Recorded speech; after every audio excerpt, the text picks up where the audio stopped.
Kenapa sih kita tidak berani untuk mencurigai oknum-oknum pejabat negara yang sering keluar negeri pelesiran, tapi akhirnya juga mereka belanja dan menyelundupkan barang-barang agar terbebas dari pajak?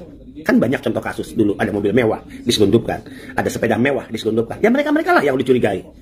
Atau misalnya mereka yang keluar negeri bolak-balik ya menggunakan visa turis. Yang jelas ya mereka menghabiskan uang di luar negeri untuk jalan-jalan, tapi juga untuk belanja-belanja. Itulah yang harus dicurigai. Ya. Tapi kalau pekerja migran Indonesia, rakyat yang selama ini menyumbang devisa besar kepada kita, yang membantu negara mengurangi angka pengangguran dalam negeri, yang ikut memberikan kontribusi agar roda ekonomi tanah air kita tetap ya stabil, di mana mereka keluarganya di kampung halaman, apakah di Jawa, Sumatera, Kalimantan, Maluku, Sulawesi, Papua, Bali, NTT, NTB, selama ini dikirim setiap bulan, dan karena uang kiriman itu ya ekonomi keluarga bisa bertahan. Kenapa harus mereka yang dicurigai oleh negaranya? Ini jahat menurut saya. Sekali lagi jahat. Kalau cara berpikir kita positif dan objektif, saya ingin berikan contoh. Ketika PMI mengirim barang, gunakan akal sehat dan batin kita yang tulus dalam melihat PMI. Berapapun banyak barang itu yang dibawa PMI.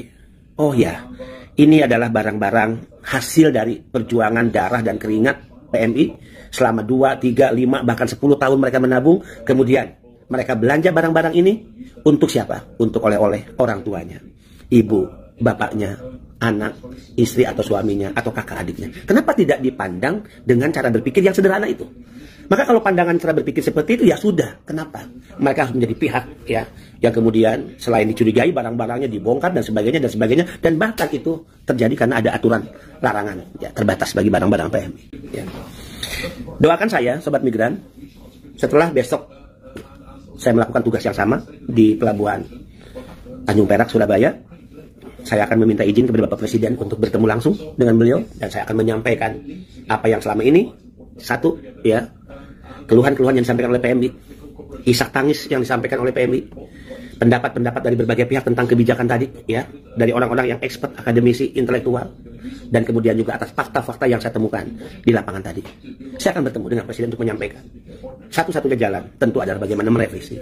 Kembalikan pada semangat sebagaimana BP2MI mengusulkan. Bukan PMI dilarang atau dibatasi membawa barang kiriman, barang bawaan, tapi hanya cukup pada membebaskan sebagian biaya atas beban yang ditanggung PMI atas barang kiriman atau barang bawaan, tanpa membatasi jenis barang dan jumlah barangnya. Itu yang benar ya sobat migran. Jadi itu yang benar.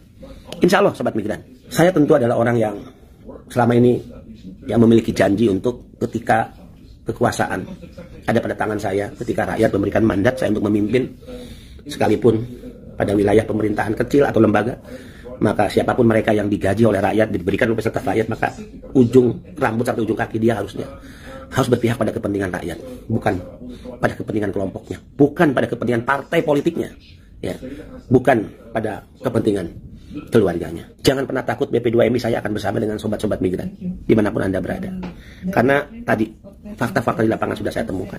Sekali lagi, ini edukasi bagi kita. Salah selama ini ada pihak yang menyalahkan Bea Cukai. Bea Cukai bukan pihak yang mengeluarkan aturan tentang larangan terbatas atas barang-barang kiriman, atau bukan. Dia hanya pelaksana di lapangan, saudara. Peraturan dikeluarkan oleh Kementerian Perdagangan itu sendiri. Ya.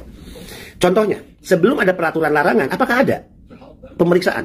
Apakah ada pembongkaran? Apakah ada barang-barang yang tertahan sampai berbulan-bulan? Kan tidak ada. Ya, petugas di lapangannya kan tetap Bea Cukai. Ya, ini jadi renungan. Bea Cukai adalah petugas di lapangan terkait salah satunya memeriksa masuknya barang-barang kiriman atau barang bawaan. Ya. Nah, sebelum larangan terbatas yang dikeluarkan oleh Permendag, apakah dulu kita pernah mengalami tertahannya barang-barang sampai berbulan-bulan, dibongkarnya barang-barang? Kan tidak. Petugasnya tetap Bea Cukai. Jadi jelas ini membuktikan bahwa ini bukan dikarenakan Bea Cukai, tapi karena ada aturan yang dikeluarkan oleh peraturan Menteri Perdagangan. Menyakitkan bagi saya karena saya menyaksikan tadi bagaimana alur proses barang itu masuk. Ketika barang itu masuk melalui kargo atau truk dari pelabuhan, ketika akan masuk gudang, maka semua barang itu masuk X-ray. Nah, kalau masuk X-ray itu kan biasa, ya. Barang lewat pesawat harus lewat X-ray, pasti. Dulu juga begitu, sebelum ribut-ribut ada aturan ini. Tapi dulu kan tidak pernah ada masalah dengan pembongkaran, tidak ada masalah dengan bertumpuknya barang dan tertunda sampai berbulan-bulan. X-ray untuk memastikan apakah ada barang berbahaya. X-ray harus memastikan apakah ada barang-barang yang dilarang. Ya, kalau tidak salah tadi istilahnya itu untuk memastikan akan terbaca di layar, ya, value good, ya, value good. Jadi barang-barang yang bernilai tinggi atau ya barang-barang yang dalam catatan pihak-pihak tertentu ada membahayakan, ya, ada liar dan sebagainya. Kalau kita bicara dulu, ketika barang melewati X-ray dalam layar, petugas bisa menyatakan aman, berarti selesai dengan barang itu. Tidak perlu ada pembongkaran, kan gitu. Nah, kenapa sekarang ada pembongkaran, bahkan seluruh barang harus dibongkar? Sekali lagi, bukan karena mau-maunya bea cukai, tapi karena ada peraturan tadi yang memaksa bea cukai melakukan itu. Saya berani mengatakan bahwa bea cukai adalah korban. Perusahaan jasa titipan juga adalah korban dari peraturan itu, selain pekerja migran Indonesia dan keluarganya.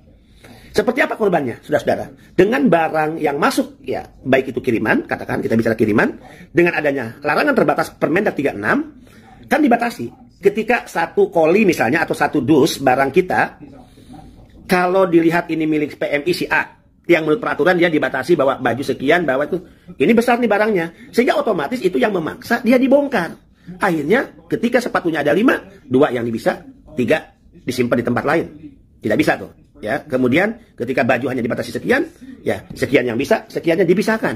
Nah, barang yang dinyatakan lolos sesuai peraturan Permendag tersebut itu yang bisa ditindaklanjuti dikirim ke PMI. Yang tidak, apa yang terjadi, sobat migran? Saya kaget dan saya marah dan saya sangat emosional. Barang-barang itulah yang nanti kebijakannya ada 2. 1, dikembalikan kepada PMI di negara penempatan. Ya, itu pun waktunya tidak mudah dan biayanya juga tidak murah. Gila nggak nih? Kalau itu tidak dilakukan, maka dimusnahkan. Ini lebih gila menurut saya. Kita membeli barang itu dengan mengumpulkan uang dari keringat dan darah kita bekerja di luar negeri. Dan selama bekerja di luar negeri, kita puasa untuk bertemu dengan orang-orang tercinta. Kita berani meninggalkan orang tua, ibu, bapak, istri, anak, suami tercinta. Kemudian dari uang yang kita sisihkan, kita tabung, akhirnya kita belanjakan agar ya itu menjadi oleh-oleh keluarga, tiba-tiba dimusnahkan. Siapa yang nggak marah? Saya marah. Rasa kemanusiaan saya tersinggung. Rasa keadilan kita.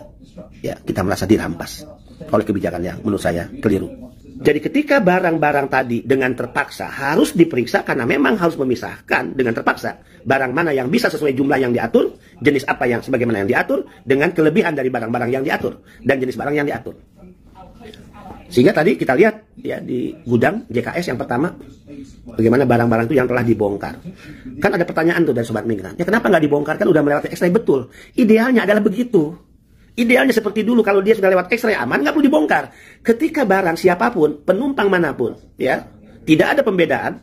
Ketika dia masuk, tertangkap layak X-ray, ada barang yang dianggap high value good tadi, ya barang-barang yang dianggap dilarang, ya melanggar, atau karena ada masukan dari pihak intelijen dan sebagainya, maka wajib dibongkar. Tapi kalau tidak, jalan, segera kirim, ya ke alamat tujuan. Nah, sobat migran, mudah-mudahan penjelasan ini ya bisa memberikan pencerahan bagi kita semua bahwa ada situasi yang sangat tidak menguntungkan dan situasi ini harus berani kita katakan berhenti. Ya, berhenti. Tidak boleh berlanjut, tidak boleh terus. Tapi pemerintah harus mengambil kebijakan, revisi Permendag dan barang-barang yang sekarang tertampung. Keinginan saya, walaupun kewenangannya bukan tangan saya, keinginan saya adalah lepas dan segera distribusi ke alamat-alamat para pekerja migran Indonesia.